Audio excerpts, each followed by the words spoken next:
Findaway presents The Call of the Wild, written by Jack London. Narrated by Michael Kramer. The Call of the Wild. Chapter 1. Into the Primitive. Old longing's nomadic leap, chafing at custom's chain, again from its brumal sleep wakens the ferine strain. Buck did not read the newspapers, or he would have known that trouble was brewing, not alone for himself, but for every tidewater dog, strong of muscle and with warm, long hair, from Puget Sound to San Diego. Because men, groping in the Arctic darkness, had found a yellow metal, and because steamship and transportation companies were booming the find, thousands of men were rushing into the Northland. These men wanted dogs, and the dogs they wanted were heavy dogs, with strong muscles by which to toil, and furry coats to protect them from the frost. Buck lived at a big house in the sun-kissed Santa Clara Valley. Judge Miller's place, it was called. It stood back from the road, half hidden among the trees, through which glimpses could be caught of the wide, cool veranda that ran around its four sides. The house was approached by graveled driveways which wound about through wide-spreading lawns and under the interlacing boughs of tall poplars.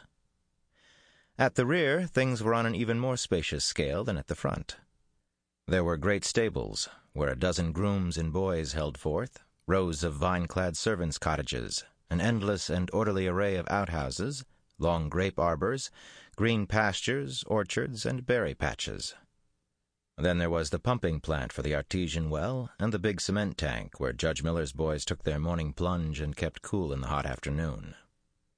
And over this great domain Buck ruled. Here he was born, and here he had lived the 4 years of his life. It was true there were other dogs. There could not but be other dogs on so vast a place, but they did not count. They came and went, resided in the populous kennels, or lived obscurely in the recesses of the house after the fashion of Toots, the Japanese pug, or Isabel, the Mexican hairless, strange creatures that rarely put nose out of doors or set foot to ground. On the other hand, there were the fox terriers, a score of them at least, who yelped fearful promises at Toots and Isabel looking out of the windows at them, and protected by a legion of housemaids armed with brooms and mops. But Buck was neither house dog nor kennel dog. The whole realm was his. He plunged into the swimming tank or went hunting with the judge's sons. He escorted Molly and Alice, the judge's daughters, on long twilight or early morning rambles.